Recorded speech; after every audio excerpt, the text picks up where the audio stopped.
Where are we going, Dex? Where are we going? Where are we going? Are we going to the groomers? Oh no.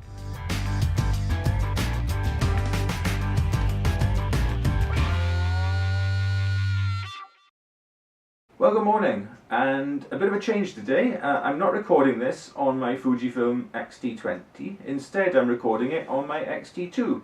And the reason behind that being that this week I downloaded and installed the latest firmware update for the X-T2, which is now version 4.0.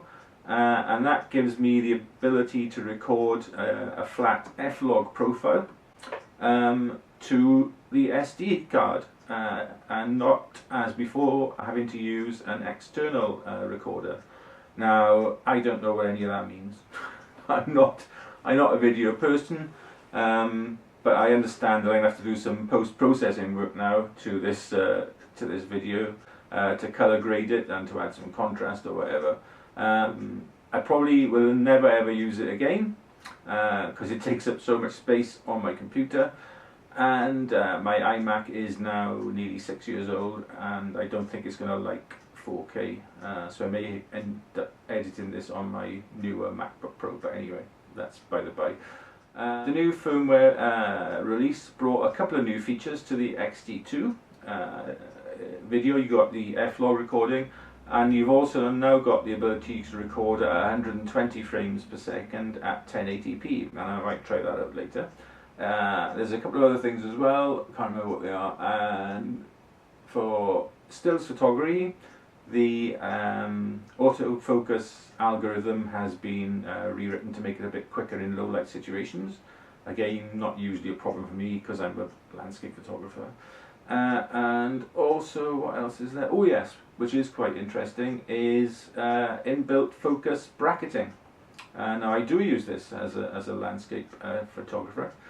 Sometimes if I want to get super sharp front to back images, then I will use focus stacking. I normally take an image of the foreground, then one of the middle ground, and then perhaps one of the background as well, and then blend them together in Photoshop. It's all very, very simple.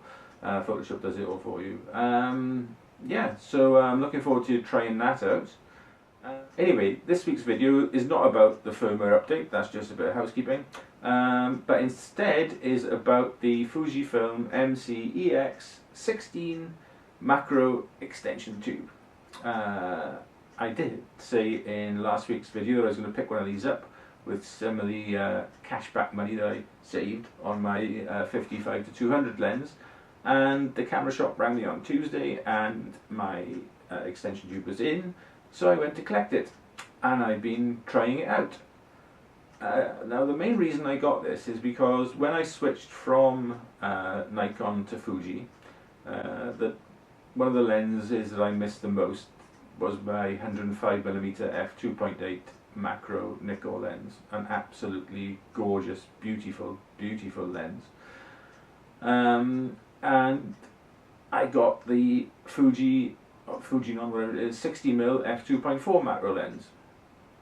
A nice lens, but nowhere near as good as the Nikkor f2.8. For a start, it's not a one-to-one macro, so you can't get those sort of true macro images.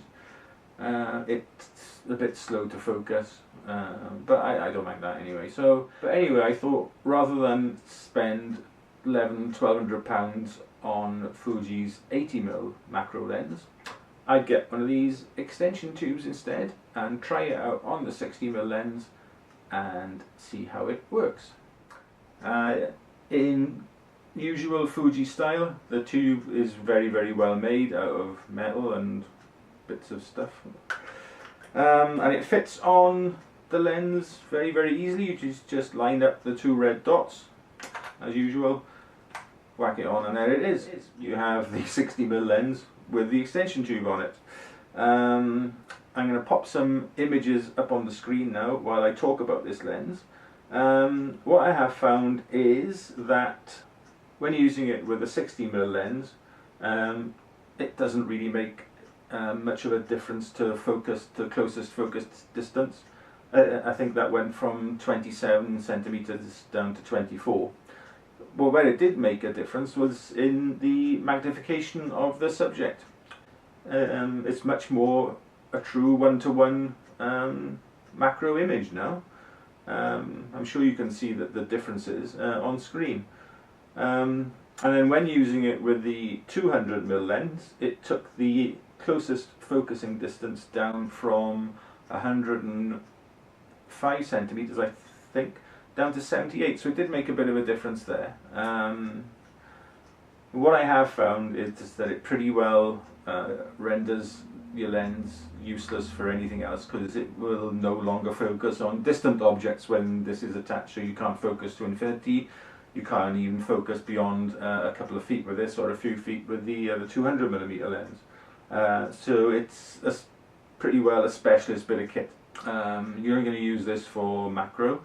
I hoped I'd be able to buy it, stick it on the lens, and just leave it on there, but that's not the case. So if I want to use this for portraits or anything else, I have to take the adapter off, which is quite simple. You just got a spring clip there and it comes off. That's all there is to say about it, really. It's a 16mm extension tube. You can get an 11mm one. I don't know if you can then stack them. I presume you can. If anybody knows, let me know in the comments below. I'm not going to buy an 11mm tube to go with this, but somebody else might find it useful if you know the answer to that. Oh, before I go, Dexter.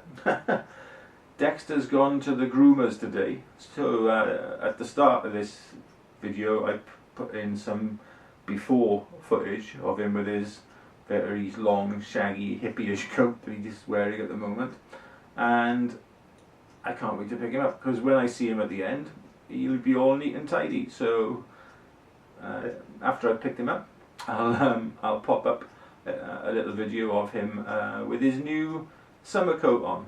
Bless him. He hates going to the groomers. He doesn't like having his haircut. He likes being a scruffy dog.